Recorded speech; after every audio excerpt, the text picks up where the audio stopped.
Buenas noches, queridos amigos y amigas. Hoy es viernes y ya sabéis que cada viernes desde Huelva Televisión iniciamos un paseo nostálgico, afectivo, sentimental, pues por las calles, las plazas, las barriadas, los personajes, los monumentos de una Huelva desaparecida físicamente, pero desde luego, como me gusta decir cada semana, muy presente en el recuerdo de los que la conocimos.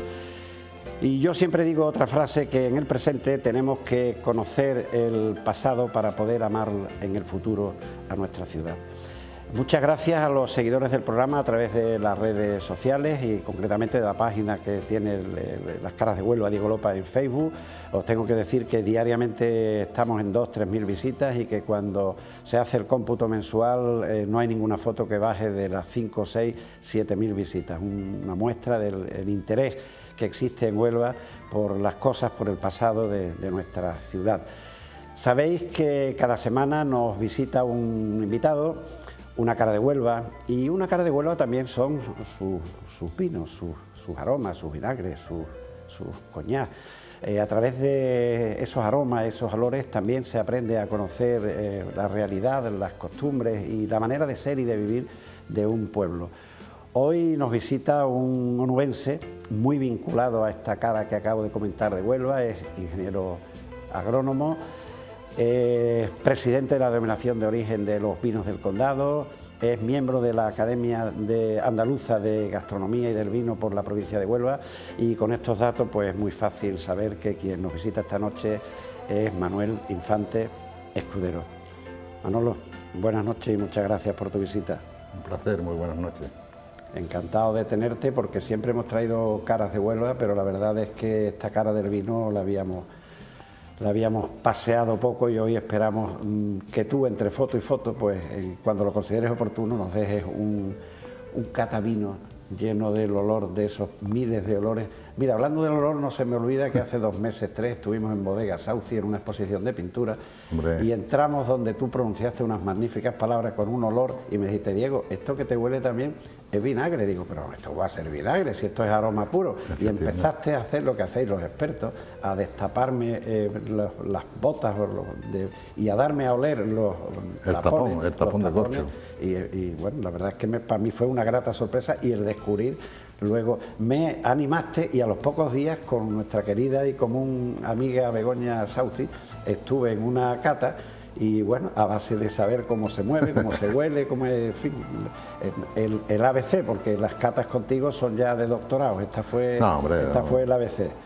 Hacemos muchas catas durante todo el verano, estamos haciendo catas pues prácticamente por toda desde la costa onubense, desde Matalascaña hasta Ayamonte, y en todos los hoteles, y bueno, no se puede hacer una cata, como tú dices, para grandes maestros, sino un poco, pero para que el público pues no se descubra las entrañas del vino, la esencia de ese vino, y sepa lo que está tomando, ¿no?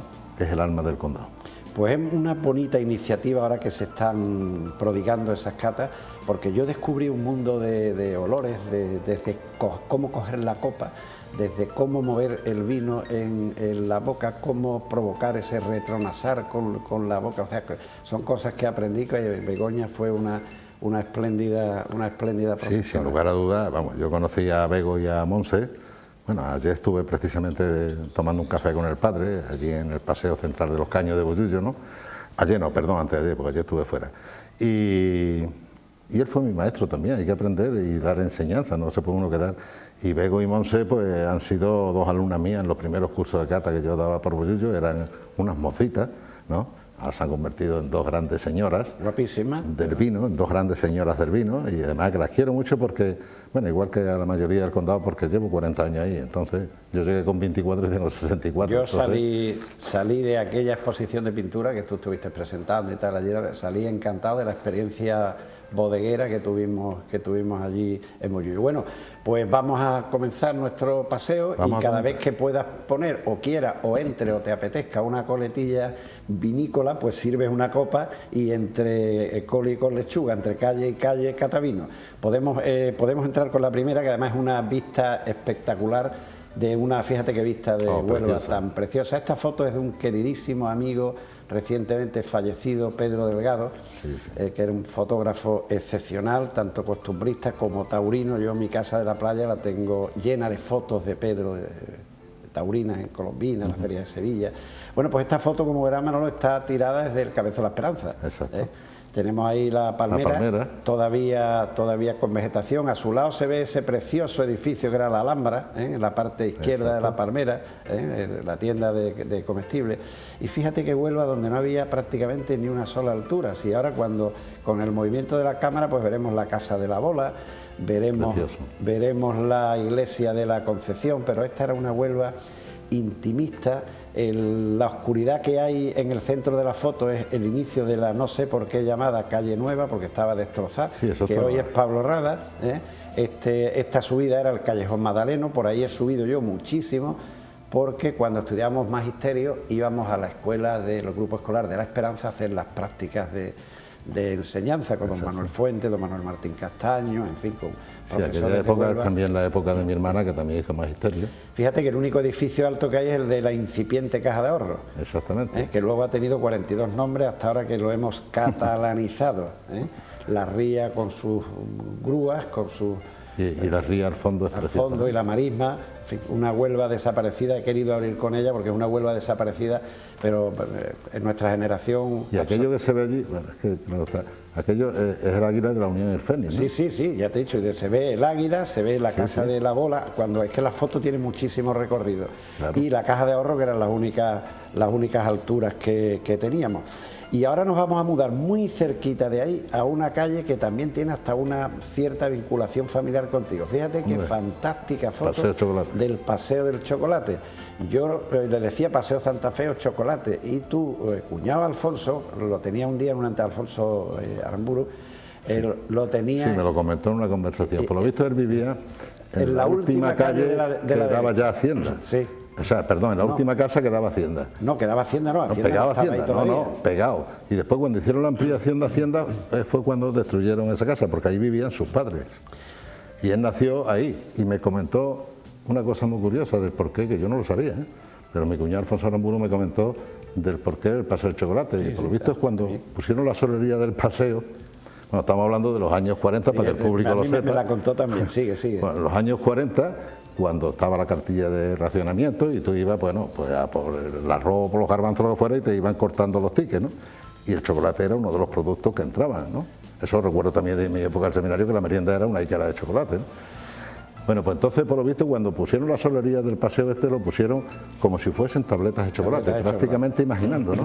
Claro, había tanta hambruna en los años 40 que la gente iba al paseo nada más que por ver aquello y a ver si se podía comer algo allí. Porque... desahogar los jugos gástricos, eso me lo contó Alfonso hace muchos años. Bueno, pues mira, aquí tenemos a la derecha estaba el Parque de Bomberos en esta esquina, en la acera de frente estaba el popular Café Santa Fe de Boni, el padre de nuestro amigo Juan Manuel Seisdedos, estaba la delegación de sindicatos, que luego se convirtió en escuela de las esclavas, pero que primero fue delegación de sindicatos, y luego seguía pues el edificio de Acción Católica, que luego eso lo derribaron, estuvo Cáritas y hicieron el edificio que hay ahora, que hay una cafetería, y a continuación pues el bien nombrado cuartel de la Policía Nacional, antiguo mercado, etcétera, etcétera. Pero por lo visto eso también me contó mi cuñado, que fue durante un tiempo el cuartel de la Guardia de Asalto. Sí, es posible. En aquel tiempo, y después pasó al cuartel de la policía, de lo que se llamaba en aquella época los grises, la Policía Armada, y después del Cuerpo Nacional de Policía. Y dos detalles antes de cambiar: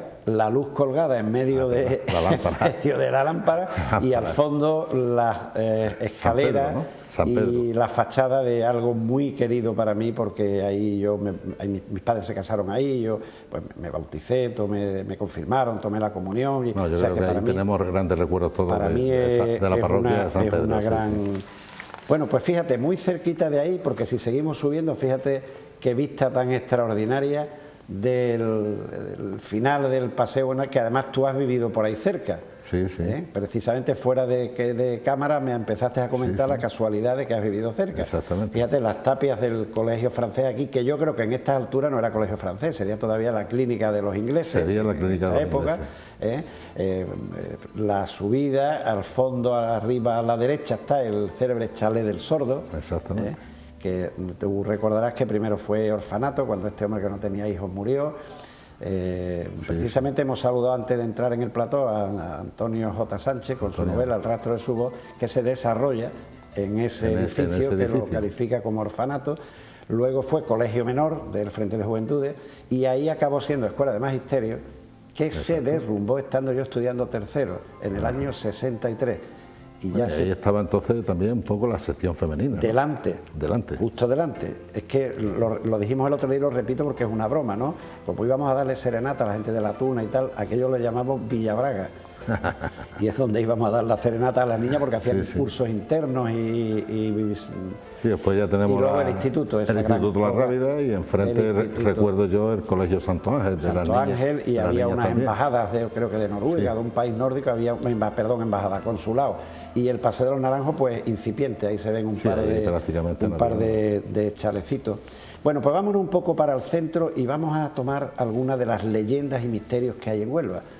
Esto es la calle de en medio, Manolo. De esto yo lo único que recuerdo es lo que tú me comentaste antes, pero lo único que recuerdo es precisamente de la época mía del seminario, es la leyenda que había de que noches como por ejemplo el día de ayer, que teníamos tormenta y todo eso, bueno, pues parece ser que había un perro negro que ladraba, y que eso era un augurio de que iba a pasar algo desastroso, ¿no? Exacto. Algo así recuerdo, pero no tengo lo tengo aquí incluido en el guión. Esto, según Antonio Martínez Navarro, que ha pasado por aquí, es un fenómeno. Hace 2 semanas estuvo aquí, en su Historia Menuda, pues esto él lo data en 1618.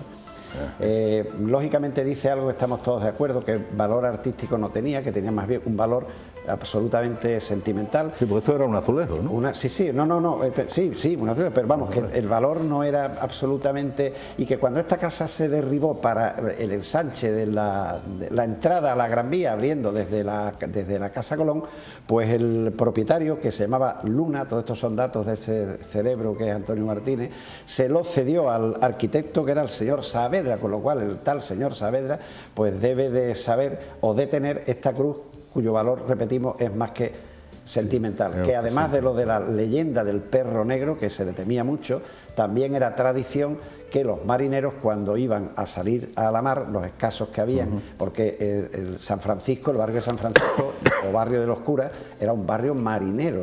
Entonces, antes de salir y de ir para el muelle, pasaban y le pedían que les protegieran, y a la vuelta les daban las gracias por haberlos protegido. También se solían celebrar las cruces de mayo delante de ella. Fíjate qué curioso, porque luego se celebraba muchísimo en el Brasil Grande, que era Brasil Grande tenía 2 fechas clave, que eran las cruces de mayo y el miércoles santo con la Virgen de la Esperanza. Bueno, pues esta es una de esas leyendas extrañas que tendremos que ir repasando en el programa. Tendremos que repasar esos fantasmas que había en el Manuel Loy, los que había en lo que hoy es Campus de la Merced y Antehospital. Y tendremos que hacer algo. En ese antiguo hospital nacieron mis 2 hijos. Los míos nacieron en la acera de frente, la Clínica del Carmen, se llamaba, allí en la de Manolo Talamante. Tendremos que ir poniendo cositas de estas de misterios. Huelva empieza a expandirse. La barriada de Navidad fue el primer intento de dignificar. Tú esto te acordarás que detrás estaba el muro, las chozas con el agua dentro. Lo más civilizado que había era la compañía de maderas, que allí sale al final con su letrero a mano izquierda. Y este coche, porque eran los coches oficiales, pues no me extraña que fuera alguna visita, y por la gente que hay mirando, pues de algún gobernador, o algún jerarca de falange local o algo por el estilo. Pero que quede la constancia que cuando las colonias era un auténtico barrizal, cosa que pusimos hace poco cuando me visitó Juan Carlos Castro, grandísimo artista y admirado amigo mío, y vimos lo que eran las colonias cuando llovía y se quedaba durante meses el barro, y se empezó a dignificar y a ganarle terreno a la marisma con la barriada de la Navidad, que hoy todavía sigue. Pero sigue. Y además con la portada prácticamente... Sí, prácticamente lo mismo. Ya tiene su rotonda delante y está urbanizado, pero bueno, que conste que este fue el inicio de llevar una vida digna con las personas que vivían allí. Y ahora, hablando de esto, Manolo, tú en tu juventud viviste unos años en Huelva. Sí. Y viviste donde acaba de salir en pantalla. Hombre, el seminario diocesano. Pero fíjate qué foto más bonita lo que es hoy el seminario. Preciosa. Se ve la entrada con el seminario menor y al final las 2 torres de la gran capilla, o sea, la gran capilla del Seminario Mayor, donde se hacían las ordenaciones sacerdotales, precisamente. Yo recuerdo que íbamos, el Veracruz, que éramos un equipo de fútbol, baloncesto, íbamos allí a jugar contra el seminario. Porque Manolo Sánchez pues era un hombre muy vinculado a la iglesia y tal. Sí, sí. Y esto era una odisea, Manolo, porque teníamos que coger el autobús y bajarnos en las Tres Ventanas. Bueno, tú tenías suerte de coger el autobús, porque eso terminaba, Huelva terminaba ahí en las Tres Ventanas. Sí, eso, y lo íbamos andando. Lo recuerdo. Y todo eso, cada vez que los seminaristas salíamos para Huelva, que veníamos además en fila india. Os recuerdo, ahora vamos a ver algo de eso. Os recuerdo veníamos en fila india con nuestra sotana y nuestro fajín puesto, de distintos colores, ordenadísimamente. Según estuviese en cristiandades, en humanidades, en filosofía, ya en teología, según fuese su diácono o sacerdote. Yo toda la escala, ¿no? Tengo que recordarme humorísticamente de mi padre, porque cuando pasaba, mira, esto es parecido, pero cuando pasabais pero así... ahí hay una cosa que no se ha visto, pero bueno, termina sí, en... es muy curioso, un recuerdo de mi padre, sí. Cuando pasabais por la esquina de la calle San José, él tenía el bar allí y me decía, mira, ahí va la fábrica de curas. Exacto. Era una frase suya. Y entonces volvemos a la foto siguiente. Sí, a la fue una promoción de Las Palmas. Nosotros, la promoción fue la mía fue la del año 63, teníamos 11 años cuando entramos ahí, de los cuales... Bueno, yo tengo gratos recuerdos y hoy día grandes amigos, ¿no?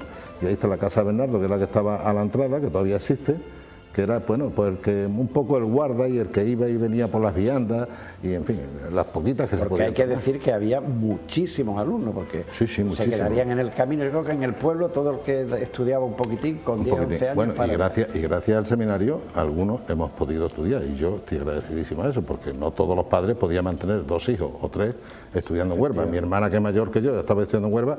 Si no es por la beca del seminario, pues no sé qué hubiera pasado. Bueno, pues mira la procesión de Las Palmas, bajando por la calle... Por Domingo de Ramos. Por la calle del Puerto. Sí, sí. Ahí vais pasando por delante de un edificio que, aunque no tenía aspecto de comercio, a la izquierda, era la sombrerería de Gastelu, familia de Manolo Gastelu, un profesor de educación física de toda la vida. Y con una curiosidad, tenía puesto el nombre de Gastelu en el umbral de mármol con chinchetas doradas. Y como se pisaba tanto, pues las chinchetas se estaban gastando. Es que esta calle tenía mucha vida, y estaba la Diputación, estaba el Ayuntamiento, a la derecha estaba el Palacio de Moraclaro, como si... Hombre, lo de las botas con chinchetas sí lo recuerdo, y te cambio un poco el tema, a la hora de pisar la uva antiguamente, que se pisaba precisamente para que la uva se rompiera. Cuando se hacía el pisado... Yo imagino a los pisadores de uva descalzos. No, normalmente o se hacía con chincheta o con alpargatas de esparto. Y todavía en el léxico dialectal del condado existe el lagarero, o sea, el pisador, el vocablo pisador para ese tipo de personas. Era curioso. Pues mira, esta foto que ha costado trabajo de conseguirla, pero curiosa, este es el tren de la Punta del Sego. Sí, sí. O sea, ¿quién en la época de los 60, si tenía una edad mediana, no ha ido en este tren que salía de frente al puerto, donde está hoy ese nudo tan gigantesco, que al principio parecía horroroso, pero la vista se acostumbra a todo? Era la playa de Huelva. Ya nos parece familiar. Esa era la playa de Huelva, de verdad. La Punta del Sego, sí, pero digo, la salida era de frente a donde estaba la policía. Mira, yo recuerdo, ya se puede decir, perdona que te interrumpa, digo, ya se puede decir, ¿no? Yo recuerdo una anécdota de esto, porque algunos del seminario nos escapábamos cuando podíamos, para irnos a bañar. Tú fíjate qué delito, si te cogían, eras expulsado nada más que regresabas, ¿eh? Y yo conozco 2 o 3 compañeros que fueron expulsados por esto.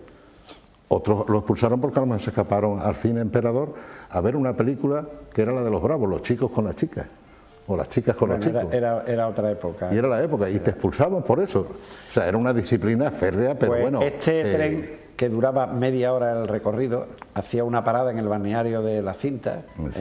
Era de madera, con lo cual podíamos ir todos juntos cantando, entre comillas, pues, lo que se podía gamberrear en aquella vez, que era cantar, tocar la guitarra, y era curioso porque fíjate, media hora para llegar desde el muelle hasta la Punta del Sego, pero claro, esto arregló en parte el problema, porque las camionetas en la Plus Ultra eran unas colas tremendas, y esto no, esto te vaciaba la cola en un momento. Pues un homenaje a todos los de mi generación. Pero fíjate qué cosa más linda, la cara de felicidad, porque era pasárselo bien en el trayecto. Y además en este lado de las ventanillas se veía el agua, porque siempre nos queríamos sentar en el lado de la ventanilla que se veía el agua. Yo tengo recuerdos entrañabilísimos del tren de la Punta del Sego, porque la gente que no teníamos bicicleta, pues tenías que ir en Dama o aquí, porque motos no había y coches cero patateros. Y si había algún coche muy pequeñito, ese se detenía en el elitista club náutico que estaba a la entrada de... Esto es otra cosa. Mira, qué foto más fantástica. Esta es cedida de la colección de una queridísima amiga, Oliva Castro. Esta es la laguna que se formaba cuando tú salías del muelle de Río Tinto. A la derecha está ese paseo tan bonito que han hecho ahora, y a la izquierda estaba esta laguna que era de agua de la ría, que pasaba por debajo de la carretera, y aquí venían los ingleses a bañarse. Era como una piscina de agua natural de la ría, y pegando a esto, no sé si tú lo sabes, tenían un campo de golf pequeñito. No, eso no lo sabía. Pues tenían su campo de golf. Fíjate qué curioso. Y su elitismo de entonces, agua de la ría, entonces no había suciedad en la ría ninguna, pues el agua, por algún sistema de impulsión de agua favorecido por las mareas, el agua pasaba, se filtraba por debajo de la carretera, tenía algunas canalizaciones y llenaba esto, que se le decía la piscina de los ingleses, aunque realmente habría que decir el lago de los ingleses. O el balneario de los ingleses, vamos. Ni la propia Oli sabe quién son las dos personas que están ahí, porque Oli tiene una colección fantástica de familiar. Pero vamos, por la vestimenta se sabe que no son de hoy. Sí, no, si además esto desapareció hace muchísimos años. Yo los recuerdos que tengo de estas célebres piscinas era cuando íbamos los chiquillos a jugar a la pelota a la pista. La pista estaba, si tú seguías con esto, llegaba a la Fuente de las Naciones, y por detrás de la Fuente de las Naciones estaban los campos donde se jugaba al fútbol. Las porterías eran un montón de ropa de uno, un montón de ropa de otro. Pero ese y el campo del Titán era el único sitio donde... O eso, un montón de piedras. Un montón de piedras. El campo del Titán sí tenía dos porterías, que luego se quedó en una, y teníamos una aventura, teníamos que saltar la tapia por Miss Whitney, atravesar la vía, y salíamos al campo del Titán para jugar, con el peligro, entre comillas, de que te pudiera pillar un tren. Mira, este es el Ciudad de Toledo. Esto es un buque exposición. Sí, yo he leído algo de este buque que llevaba mucho transporte de vino cuando hacía las exposiciones. Te voy a dar datos, porque este buque entró... pasó de noche por delante del faro de Mazagón. Y igual que con Juan Carlos Castro comenté que la operación Lanza de Acero, que él había visto allí, yo la vi desde lo alto del faro, porque 3 generaciones de mi familia han sido los responsables del faro. Pues cuando pasó este transatlántico, pues estábamos allí mirándolo, porque era impensable ver un barco tan inmenso completamente iluminado. Luego, al cabo de los años, vi una película de Fellini, Amarcord, donde también aparece un transatlántico como una exaltación fascista. Claro, porque ¿de qué año estamos hablando aquí? Esto estamos hablando, se votó en el 54, pues esto yo tendría... a Huelva debió de venir en el 55, 56 o cosas así. Iba Perico Chicote. Y te voy a decir exactamente que llevaba una bodega con 52.000 botellas de vino. Claro. Porque esto era una exposición que fue a recorrer. Esto primero se hizo para hacer la línea marítima con Guinea, cuando era española, Guinea Ecuatorial. Pero antes hizo un recorrido por los países de Sudamérica y por algunos sitios emblemáticos, por ejemplo Huelva, para decir, de aquí salió Colón. Es que había una bodega en Bollullo, se ha desaparecido, la bodega de Vallejo Martín de los Casares, bodegas Vallejo, que hoy día la sede del Consejo Regulador precisamente en la antigua Torre Mudéjar de destilación, que es lo único que ha quedado, porque, y menos mal que la hemos podido salvar, ¿no?, para que el ladrillo no se llevara todo. Y yo recuerdo que un día don Fermín Vallejo de los Casares me contó esta historia, pero no tenía documentación. Dice, yo te puedo decir, bueno, estoy hablando de una persona que ya lleva bastantes años muerto, que nosotros, nuestra bodega, mandó ahí el gran vino que le decían el saltaparapetos, pero porque era un vino de mucha graduación, que es lo que querían allí, y el nombre era el Abuelo Fermín, que era un gran oloroso del condado. Yo tengo muchos datos que, si estás interesado, te puedo dar hasta lo que costó construirlo, te puedo dar qué astilleros lo construyeron, y te puedo dar pues muchos datos de las escalas que hizo, porque lo que ocurre es que aquí, por brevedad, pues poco el flash. Y entonces aquí estuvo en Huelva, se visitó, pero la foto es muy bonita porque está tomada desde este bar que estaba entre los eucaliptos, que era de la familia Viruta, era no me acuerdo el nombre exacto del bar, ha estado ahí durante generaciones. Y la foto es muy bonita porque están las sillas del bar y el barco en la entrada de la ría. El final de este barco, ya cuando se dedicó, después de toda esa gira, a hacer los viajes con Guinea Ecuatorial en el año 69 se utilizó para repatriar a los españoles cuando hubo que salir de allí con los puestos. Pues, pitando. Pues ellos fueron, y si tú quieres más datos sobre... No, sobre todo lo de la partida de vino, que es por donde... Sí, pues la partida de vino, ya te digo, lo que sí tengo aquí es que Perico Chicote era el que dirigía la, que no era mal nombre, y que el inventario de la bodega, que al saber que venías tú, eso sí lo he puesto, era de 52.000 botellas de vino, y hasta llevaba camiones Pegaso para demostrar la pujanza, de la época española. Mira, yo esto lo traigo aquí porque esto es la época de los 70. Esto hoy día todavía sigue, porque luego ha sido club, luego ha sido restaurante, luego ha sido... Pero en los años 70 fue una lujosísima discoteca. Exacto. Que yo tengo que decir, al verlo, de un recuerdo que la primera cita que tuve, con la que hoy, 42 años después, sigue siendo mi mujer, la primera cita que tuvimos fue aquí en Las Vegas. Ahí celebrábamos muchas cosas. Vamos, yo habré ido 2 veces en mi vida siendo discoteca, ¿no? Yo iba mucho, porque además era muy original, porque tenía forma de un trébol. Había una era una hoja del trébol de 4 hojas, era el bar, los otros 3 eran sitios poco, digamos gráficamente, poco iluminados, y luego la pista central, que tenía hasta unos caballitos como los de los Tíos Vivos. La verdad es que fue un pelotazo la discoteca. El único problema es que en el año 70, que no todo el mundo lo tenía, tenías que tener coche para poder ir. Este es un recuerdo y un homenaje a tantas parejas que habrán nacido ahí. La mía, por ejemplo, le decían el trébol de la suerte. La mía, por ejemplo, y lo muchísimo que le aportó a la vida lúdica. Bueno, empezamos con una vista panorámica, Manolo, y vamos a terminar con otra. ¿Qué me dice esta vista del barrio obrero sin existir la Huerta Mena? Fíjate con todo el escampado, con todo... ¿Dónde estaba la Huerta Mena? Exactamente, es precioso. Y además las casas son preciosas, el barrio es lindísimo.